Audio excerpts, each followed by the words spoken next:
செம்மணியில் பின்னி பிணைந்த நிலையில் 5 எலும்புக்கூடுகள். நேற்றைய அகழ்வில் பொம்மை, காலணி, புத்தக பையும் மீட்பு. சுமந்திரனால் வர்த்தமானி நிறுத்தப்பட்டாலும் அரச உத்தியோகத்தர்கள் ஊடாக காணி பிரச்சனையை முடிவுக்கு கொண்டு வருவோம். வவுனியாவில் வனவள திணைக்களத்துக்குரியதாக அடையாளப்படுத்தப்பட்ட காணிகளும் விவசாயிகளுக்கு மீள வழங்கப்படும். வவுனியாவில் 24,000 ஏக்கர் காணிகளை மீள பொதுமக்களுக்கு வழங்க நடவடிக்கை. காணி நீர்ப்பாசன பிரதி அமைச்சர் தெரிவிப்பு.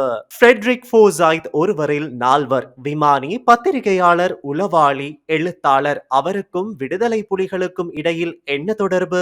நிபந்தனைகள் இன்றியே இலங்கைக்கு உதவுகிறோம், இந்திய உயர்ஸ்தானிகர் கூறுகிறார். தாய்லாந்து பிரதமர் பேச்சோங்டான் ஷினவாத் நீதிமன்றத்தால் பணியிலிருந்து இடைநிறுத்தம். கம்போடிய முன்னாள் தலைவருடனான தொலைபேசி உரையாடல் கசிந்ததால் ஏற்பட்ட நெருக்கடி. 19 வயதின் கீழ் யூத் லீக் கிண்ணத்தை சுவீகரித்தது கொழும்பு வடக்கு அணி. ஐரோப்பாவை வாட்டி வதைக்கும் வெப்ப அலை. இத்தாலியில் 2 பலி. காசா கடற்கரை கஃபேயில் இஸ்ரேல் தாக்குதல், 20 பேர் பலி. இது தொடர்பில் வெளிவந்துள்ள பல முக்கிய தகவல்களை அறிந்து கொள்ள இன்றைய நாளுக்கான வீரகேசரி நாளிதழின் மின்னிதழை வாசிப்பதுடன் மேலதிகமாக இணைக்கப்பட்ட பக்கங்களில் வெளிவந்துள்ள முக்கிய பல செய்திகளை mypaper.lk சப்ஸ்கிரைப் செய்வதன் மூலம் படிக்க முடியும்.